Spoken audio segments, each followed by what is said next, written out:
Hey folks, Randy Barfield here, Barfield Home Inspection Services. Today we've got another episode of Under the Roof with Randy Barfield. And today we're going to talk about the home inspection report. Today's market in Austin is pretty intense. It's always this time of year a seller's market almost, where there's low inventory on houses. There's a lot of people wanting to live in Austin, wanting to buy houses here. So there's a bit of a feeding frenzy to get a house, or a frenzied atmosphere to get a house. It used to be, when I first started 18 years ago, it was common to be 14 to 21 days option period.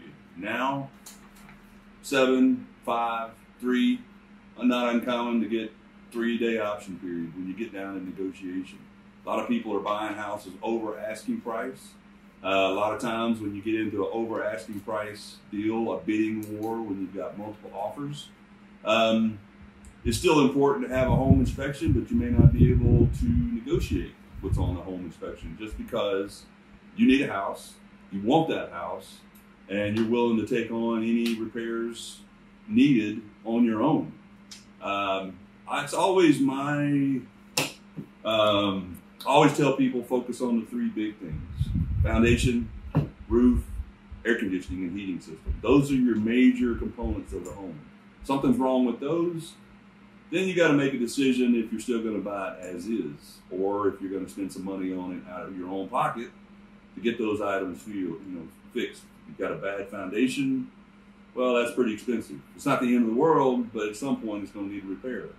You got a bad roof, well, the roof is your first line of defense against the elements: rain, hail, wind, bad weather, heat. Really important to get a good roof. So, and roofs aren't cheap. So that's, and also, if you buy a roof that's already got damaged, it might be a little difficult to get insurance on it. So that's another factor. And of course, right now, what do we got? 100-degree days going on right now. Who wants to live in a house without an air conditioner that's not working properly? That's a little intense too. So it's real important to get your air conditioner looked at, or if it's not working during the inspection, to get it serviced or have somebody come out and look at it. That's a kind of a tough pill to swallow if you're buying a house that's not got a good air conditioner or furnace in it.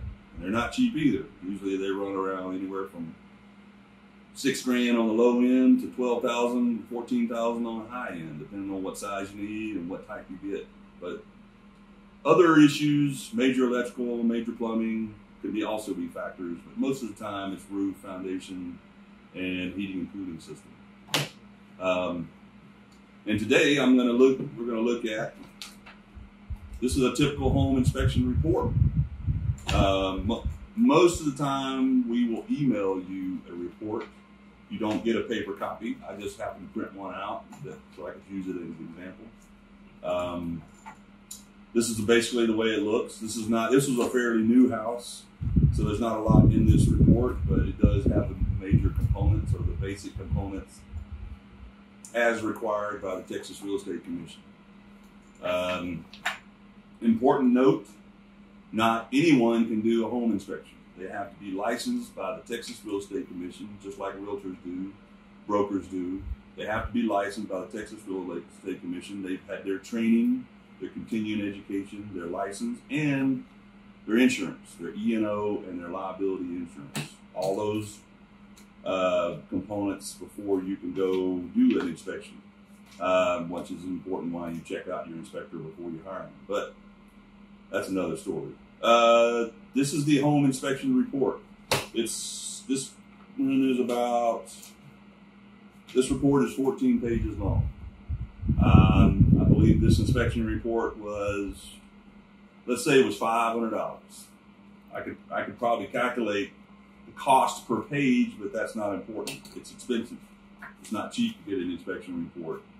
The inspection on this property probably took about 3 hours on average. The inspector, or this inspector, was very thorough on this house. So he put a lot of information in here for the homeowner. Some pictures showing, different arrows of things that were wrong with the house that needed to be corrected. Useful information.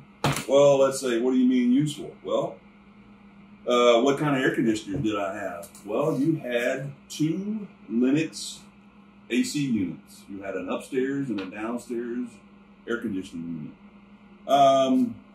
What does Lennox mean? Well, that's the brand of the air conditioning system, Lennox. Were they working properly? Well, it looks like on this one, they were working perfectly. They were working absolutely perfectly. What if I need to go shut off the water on my house? Where's the water meter? Well, that's a good question. It's at the front lawn, out by the street, and the water pressure at the time of the inspection was 65, which is perfect. All of that is in the inspection report, including things like right here. Let's look at this. This was not caught by the builder or anyone except the home inspector. This is what's called missing insulation. See there right there?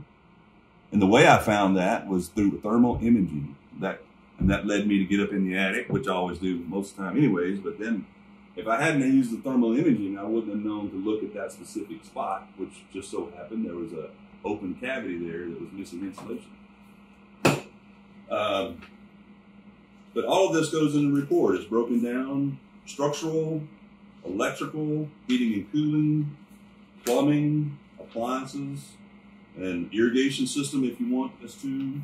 And then you got a summary at the page. It summarizes everything. So that's the nuts and bolts of the home inspection. You know what you don't do with a home inspection? You don't throw it away. You don't not read the report. You read the report. We put all this time and effort for you. Please read the report. Thanks, guys. Give us a call, email me, look at our newsletter, Facebook, Instagram, all of that stuff, podcast, you name it, we're out there. Give us a call, contact us, and thanks for watching. Thanks for listening. Bye, folks.